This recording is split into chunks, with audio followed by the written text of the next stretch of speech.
الله تبارك وتعالى أخبر أن هذا خطأ الذي وقع منهم، ثم أخبر أنه عفى عنهم وسامحهم سبحانه وتعالى. Allah subhanahu wa ta'ala and described what happened was wrong, but He forgave them. He forgave them. عفى عنهم. And I think we advise you, if you want to do further reading, you can read on the story of Uhud, and you can check this ayah, the explanation of ayah 155 from Surah Al-Imran. ثم قال له عبد الله بن عمر: وأما تغيبه عن بدر فإنه كان تحته بنت رسول الله صلى الله عليه وسلم وكانت مريضة، وكان يريد أن يخرج مع النبي صلى الله عليه وسلم، فقال له النبي صلى الله عليه وسلم: إن لك أجر رجل ممن شهد بدر وسهمه، فأعطاه السهم واعتبره مشاركا في معركة بدر. During as the Battle of Badr concerned, sallallahu alayhi wa sallam told Uthman, at that time his wife, was it Ruqayya or Kulthum? لا رقية. Ruqayya, she was ill, she was sick, and Uthman has to attend to her. So Rasulullah sallallahu alayhi wa sallam personally gave him permission to just stay behind and take care of Ruqayya, and he will have the same reward as if he took part in the battle. And he promised him that he will get a share of al-ghanaim. He said, "Inna laka ajra rajulin mimman shahida Badr." You will have same reward as anyone who attended Battle of Badr, and also his share of the ghanaim. This was given by the Prophet sallallahu alayhi wa sallam. قالوا: أما تغيبه عن بيعة الرضوان فلو كان أحد أعز ببطن مكة من عثمان لبعثه مكانه، فبعثه رسول الله صلى الله عليه وسلم، وكانت بيعة الرضوان بعد ذهاب عثمان إلى مكة. فقال رسول الله صلى الله عليه وسلم: هذه يد عثمان، يعني بايع النبي بدل هكذا. قال: هذه يد عثمان رضي الله عنه. Sallallahu alayhi wa sallam, regarding the bay'ah, Rasulullah sallallahu alayhi wa sallam sent the best person for a mission to Mecca at that time. And it was Uthman bin Affan. He was sent him to Mecca. And he sent the most honorable among his companions to the people of Mecca, whom he knew very well. And so Rasulullah sallallahu alayhi wa sallam, when every companion was giving bay'ah, when it came the time of Uthman, he mentioned. And then he stretched his hand and he did. And this is the hand of Uthman. This is the hand of Uthman, and he simulated the bay'ah of Uthman personally. And he knows him well. فقال رسول الله صلى الله عليه وسلم بيده اليمنى هذه يد عثمان.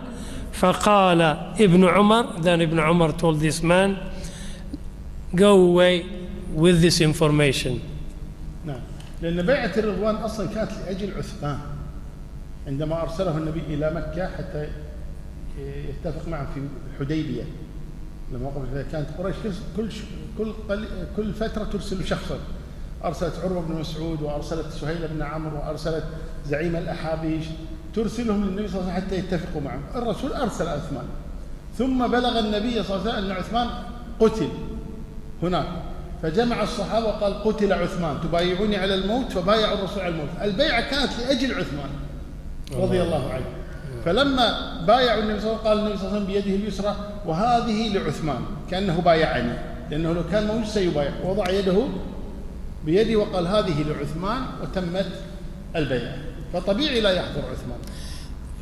Quraysh, because of the war that happened between the Muslims and them, they sent a series of representatives to negotiate some sort of settlements, similar to what you see now, conferences after conferences, meeting, negotiating. Quraysh were sending again missions to Rasulullah sallallahu alayhi wa sallam. Now Rasulullah sallallahu alayhi wa sallam decided to send them one of his best companions. He sent Uthman bin Affan to negotiate Sulh al-Hudaybiyah. You've heard about Sulh al-Hudaybiyah. Al-Hudaybiyah peace treaty with the Muslims, whom Allah later described as a victory. Uthman, it was rumored at that time that Uthman has been killed by Quraysh. So Rasulullah sallallahu alaihi wasallam told them, to the Muslims, will you give me bay'ah that you will stand by me even if it means your death, if it costs you your life? So the whole bay'at al-Ridwan was done because of Uthman. So it was done, and when it came, he mentioned Uthman, he stretched his left hand and he did that with his right hand and saying, this is from Uthman radiyallahu anhu. تقريبا يعني هذه تقريبا هي أهم الأمور التي تكلموا فيها في عثمان. نستطيع أن نلخصها في هذه النقاط الأولى إلى الرابعة. هذه اجتهادات تصيب وتخطئ. اجتهادات لما ولى أقاربه كما يقولون، لما حمى الحمى، لما زاد الأذان الأول في الجمعة، هذه اجتهادات. لما أتم في السفر، هذه مسائل اجتهادية فقهية، يعني لا تبيح قتله أو الخروج عليه رضي الله عنه وأرضاه. The first 4 points which we mentioned, which is when he increased al-hima, when he added adhan to Salat al-Jumu'ah, and when he appointed his relatives, some of his relatives, and when he prayed 4 rak'ah during travel, these are matters of ijtihad. This is room for ijtihad, and radiyallahu anhu, he is a learned man. He is from a khulafa al-rashidin, and he has the right of ijtihad. And you cannot declare a war on your Caliph, on a person who made ijtihad, which is permissible within Islamic Sharia. والسادسة والسابعة والثامنة والتاسعة، وهي أنه ضرب ابن مسعود وعمارا، أنه طرد أبا ذر إلى الربذة، أنه أعطى مروان خمس أفريقيا، أنه أيضا أعطى مروان، أنه رد الحكم بعد أن نفاه. هذه كلها كذب على عثمان رضي الله عنه. The other points that he had forced Abu Dharr al-Ghifari into exile, that he has given the 5th to al-Hakam, al-Marwan ibn al-Hakam, and that he brought al-Hakam from exile and others, and that he had hit Abdullah ibn Mas'ud and Ammar ibn Yasir. These are lies, fabrications. So they are not true stories. والعاشرة والحادية عشرة والثانية عشرة، وهي إحراق المصاحف وتغيبه عن بدر وتغيبه عن بيعة الرضوان، هذه من محاسنه جعلوها ذنوبا له. And the other 3 points, which is when he burnt some copies which were not complete of al-Masahif, and he did not attend Badr because he was attending to his wife, Ruqayya radiyallahu anha. And the 3rd one is when Bay'at al-Ridwan, which was done in his name anyway. So these are not worthy points that you would kill your Khalif for it. والثالثة عشرة وهي فراره يوم أحد، وهذا نعم خطأ منه رضي الله عنه، والله عفى عنه سبحانه وتعالى، وهذا لا يساوي شيئا في مقابل حسنات عثمان رضي الله عنه، ولا يبيح الخروج عليه وقتله رضي الله عنه. The 13th point is when he ran away from Uhud.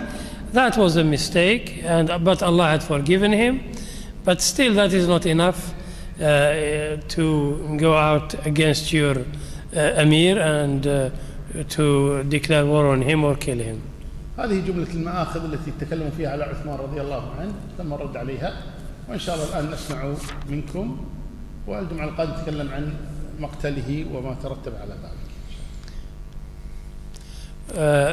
These are all the complaints made against Uthman bin Affan radiyallahu anhu, and it's been listed to you, and the arguments we discussed them, and now it is your turn to ask any questions regarding this, and inshallah next week we will cover the death of Uthman ibn Affan radiyallahu anhu.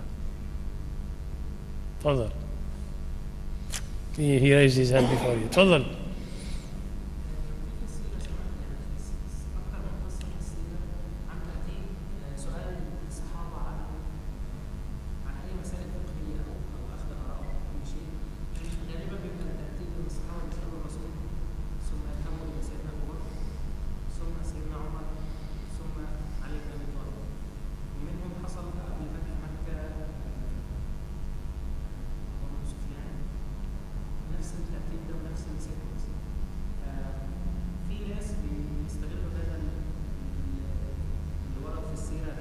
إيش اللي حصل في فتح مكة؟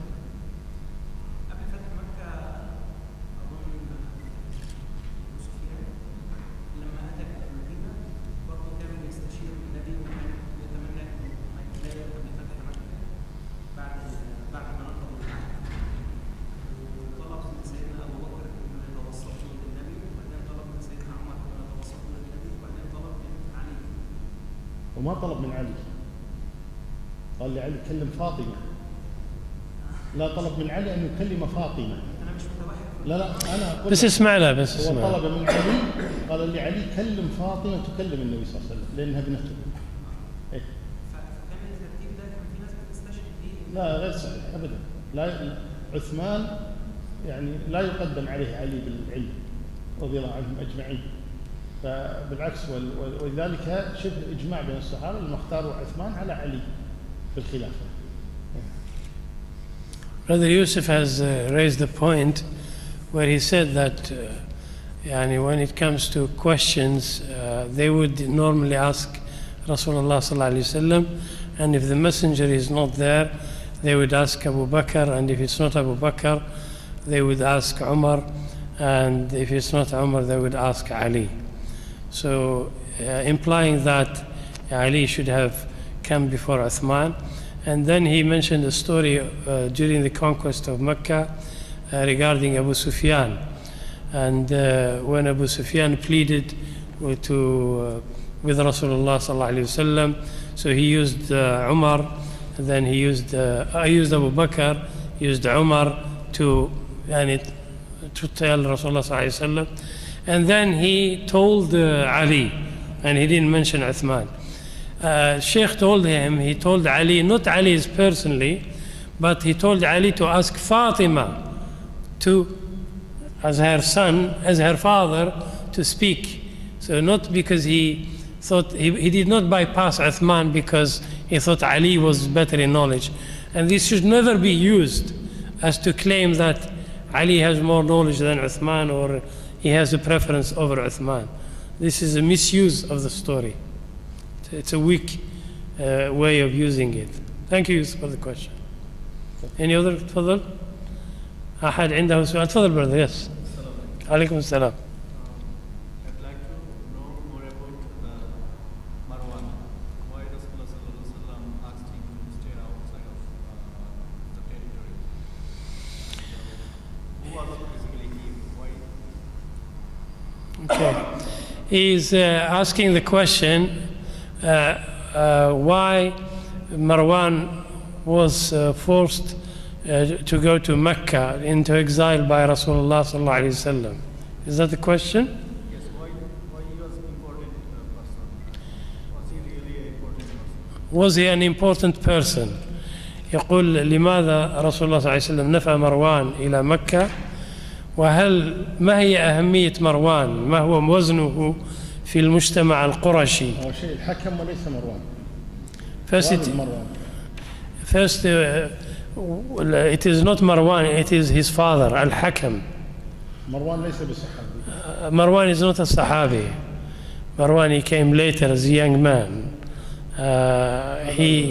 ثانيا قلنا هي كذب القصة أصلا، لم ينفه النبي صلى الله عليه وسلم، حتى الحكم لم ينفه. And the story is not true. Even Al-Hakam, Rasulullah sallallahu alaihi wasallam didn't force him into exile because he has never lived in Medina. And we mentioned that it was a lie. Al-Hakam, he embraced Islam at the time of when Mecca was conquered, the conquest of Mecca. So he always lived in Mecca, plus his normal residence.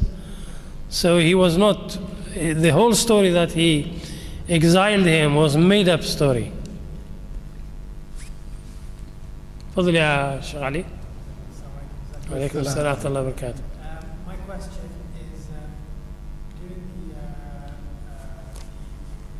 negotiation at Hudaybiyah, if the rumor came and Sayyidina Uthman was killed, then I'm trying to understand why would Rasul make a bay'ah for Uthman on his own hand if he thought he would be killed? The question asked by Ali is that if Uthman was sent to Mecca to negotiate with Quraysh, and then the rumor came that Uthman has been killed, why Rasulullah sallallahu alaihi wasallam, when it came to bay'ah, he had to simulate that Uthman is making bay'ah to Muhammad sallallahu alaihi wasallam? Is that right? Yeah, that's your question. سؤال يقول الشيخ: إذا عثمان بن عفان أرسل للمفاوضة إلى ما جاء بعده من صلح الحديبية وأشيع أنه قتل، وإذا اعتقد الناس أنه قتل، لماذا رسول الله صلى الله عليه وسلم يذكره في البيعة ويبايع عنه وكأنه هو يبايع؟ لأنها إشاعة تحتمل الصدق تحتمل الكذب. يقول إن صحت فنحن نقاتل عنه، وإن كذبت فهو مبايع معنا. نعم. Because at that time it was not verified news. It was a rumor. So Rasulullah sallallahu alaihi wasallam said, if he was really killed, then he was really killed. But if he wasn't killed, this is the bay'ah for him. So it was not verified. لو كان معنا سيبايع. He said, if he was among us, if he was here around us, he would have made bay'ah. So that's why Rasulullah sallallahu alaihi wasallam did bay'ah for him. تفضل brother طارق.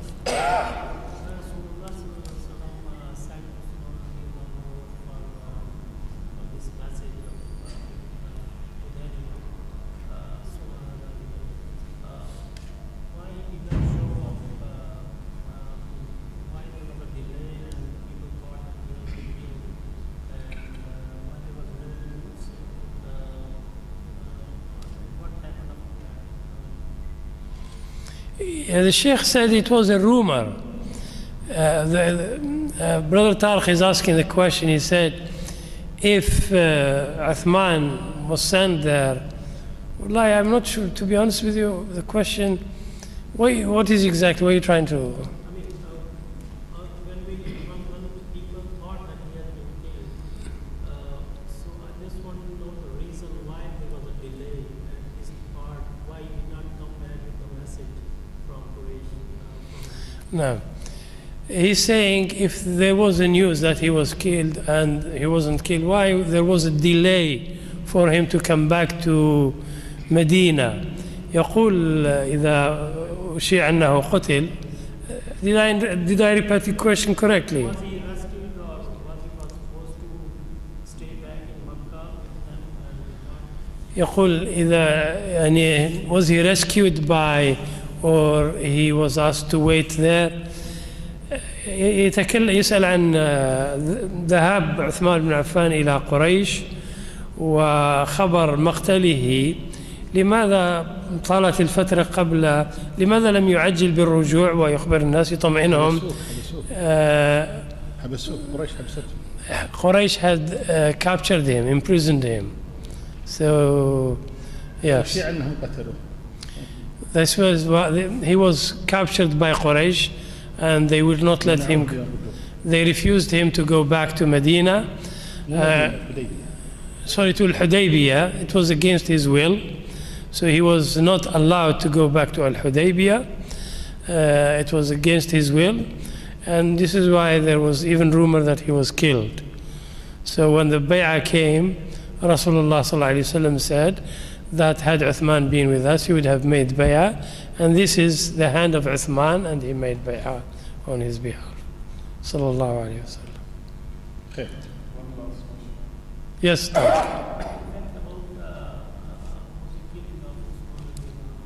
That'll be next week, you know that. We're going to talk about that next week. The killing of Uthman. Next week it will be the subject of talk. And what followed after it. May Allah help us. Further, any other question? خلاص? Sisters, you could send your questions in writing if you want. طيب, إذا ما فيش نقول لكم thank you very much for coming. جزاكم الله خير for coming, and I thank on your behalf Shaykh Uthman al-Khamees. May Allah bless him. May Allah protect him and give him health and protect him.